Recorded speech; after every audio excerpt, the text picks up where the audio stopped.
A kú déédé àsìkò yìí. Kókó inú ìwé ìròyìn la mú wá fún yín láti inú àwọn ìwé ìròyìn ilé wa. Orúkọ tèmi ni Ọmọgbémisọ́lá ọmọ Alọ́gọ̀madẹ̀. Ìgbìmọ̀ olùpolongo ìbò ààrẹ lábẹ́ òṣèlú All Progressives Congress (APC) àti People's Democratic Party (PDP) ti pe ẹ̀ka òṣìṣẹ́ ìpínlẹ̀ Department of State Services (DSS) níjà láti fi ọwọ́ líle mú gbogbo àwọn tí wọ́n ń pètepèrò ìjọba fìdí-hẹ̀ẹ́. Níbi ìfọ̀rọ̀wánilẹ́nuwò pẹ̀lú àwọn akọ̀ròyìn lánàá nílùú Àbújá ni ìgbìmọ̀ náà ti sọ wípé wọ́n gbọ́dọ̀ fi ọwọ́ ṣìkún òfin mú àwọn tí wọ́n ń pè fún ìjọba fìdí-hẹ̀ẹ́ nítorí pé kò bá ìlànà òfin mu. Síwájú èyí ni iléeṣẹ́ DSS ti ké gbàjarè wípé àwọn kan ń pètepèrò láti dabarú ayẹyẹ ìfinijoyè ààrẹ àṣẹ̀ṣẹ̀yàn Bọ́lá Ahmed Tinubu tí yóò wáyé ní ọjọ́ 29 oṣù karùn-ún ọdún yìí. DSS ṣàlàyé wípé àwọn wọ̀nyí fẹ́ fi ọgbọ́n àlùmọ̀kọ́rọ́ yí ìlànà òfin padà kí ìdàrúdàpọ̀ lè bẹ́ sílẹ̀ ní èyí tí ó lè fa ìfàsẹ́yìn fún ìjọba tiwantiwa. Wọ́n wá ṣèlérí láti fi ọwọ́ sowọ́pọ̀ pẹ̀lú ààrẹ àti ikọ̀ ogun rẹ̀ pẹ̀lú gbogbo àwọn agbófinró láti rí i dájú wípé ayẹyẹ ìfinijoyè náà lọ pẹ̀lú ìrọ̀wọ́rọsẹ̀.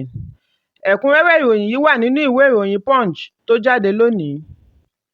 Ìbẹ̀rùbojo ti dé bá ilé ìfowópamọ́ tí a mọ̀ sí Deposit Money Banks látàrí wípé ọ̀pọ̀lọpọ̀ àwọn oníbàárà kò fi owó pamọ́ sí ilé ìfowópamọ́ mọ́ ní èyí tí ó lè fa àìsí owó láti yá àwọn ilé-iṣẹ́ fún ìgbélárugẹ okòwò wọn. Wọ́n ń ṣe àfiwé ipò àwọn oníbàárà gẹ́gẹ́ bí owó tó nira láti gbà tí kò ṣeé dá padà mọ́. Wọ́n tẹ̀síwájú wípé ara ń lọ́ àwọn oníbàárà láti tọ́jú owó sí ilé ìfowópamọ́ nítorí wọn kò ní ìfọkàntẹ̀ pẹ̀lú wọn àti wípé ó ṣeé ṣe kí ọ̀wọ́ngógó náírà sì tẹ̀síwájú. Ọ̀kan lára àwọn òṣìṣẹ́ ilé ìfowópamọ́ tí kò dárúkọ ara rẹ̀ ṣàlàyé wípé àwọn oníbàárà kò nífẹ̀ẹ́ sí dídá owó padà nítorí ìrírí wọn látàrí òfin tuntun owó náírà. Ó ní òun ní ìgbàgbọ́ wípé láìpẹ́ ohun gbogbo yóò bọ̀ padà sípò. Ẹ̀kúnrẹ́rẹ́ ìròyìn yìí wà nínú ìwé ìròyìn The Nation tó jáde lónìí. Ìpè ti wá sí ọ̀dọ̀ ìjọba àpapọ̀ láti fi ọwọ́ ṣìkún òfin mú àwọn tí wọ́n lu òfin àti ìlànà ètò ìdìbò ìpínlẹ̀ àti gbogbogbò tí ó wáyé láìpẹ́ yìí kí ó tó pẹ́ jù. Ìgbésẹ̀ yìí wáyé lẹ́yìn tí àjọ ajàfẹ́tọ̀ọ́ ọmọ ènìyàn jẹ́rìí wípé àwọn gba àfisùn 450 cases tí ó ní í ṣe pẹ̀lú títẹ ẹ̀tọ́ ọmọ ènìyàn lójú mọ́lẹ̀ lákòókò ìdìbò. Nínú ọ̀rọ̀ akọ̀wé àgbà àjọ náà, amòfin àgbà Tony Ojukwu sọ wípé àwọn ṣe àkọsílẹ̀ àfisùn 300 cases nígbà ìdìbò ààrẹ àti ilé ìgbìmọ̀ aṣòfin àgbà, nígbà tí àwọn sì ṣe 150 cases nígbà ìdìbò gómìnà àti ilé ìgbìmọ̀ aṣòfin ìpínlẹ̀. Níbi ìfilọ́lẹ̀ ẹ̀tọ́ ọmọ ènìyàn lórí ẹ̀rọ tí ó wáyé ní ìlú Àbújá ni Ojukwu ti sọ ọ̀rọ̀ wọ̀nyí fún àwọn akọ̀ròyìn. Ó tẹ̀síwájú wípé àjọ náà ṣe ọ̀ríkìníwín iṣẹ́ àwọn agbófinró àti àwọn aláàbò ìlú ní ọjọ́ ìdìbò. Lára 450 àfisùn ọ̀hún ni a ti rí àwọn tí ó ń ra ìbò àti àwọn màdàrú. Ẹ̀kúnrẹ́rẹ́ ìròyìn yìí wà nínú ìwé ìròyìn Guardian tó jáde lónìí.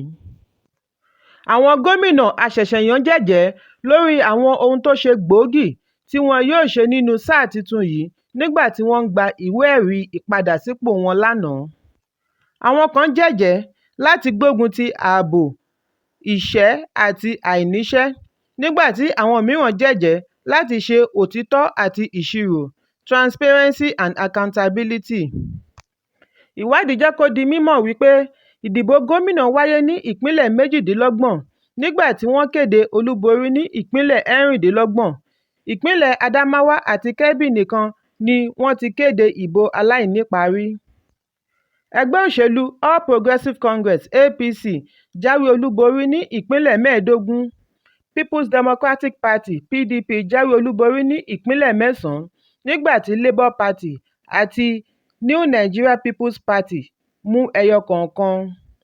Ẹ̀kúnrẹ́rẹ́ ìròyìn yìí wà nínú ìwé ìròyìn Daily Trust tó jáde lónìí. Kókó inú ìwé ìròyìn tòní kò ní jù báyìí lọ. Ẹ pàdé mi lọ́la fún àkọ́tún ìròyìn. Kí a tó lọ, ẹ má ṣaláì fi àríwísí yín ránṣẹ́, ìyẹn comment, kí ẹ sì bá wa subscribe sí ojúnà wa lórí YouTube kí Kókó Inú Ìwé Ìròyìn lè máa tẹ̀ yín lọ́wọ́ ní kíákíá.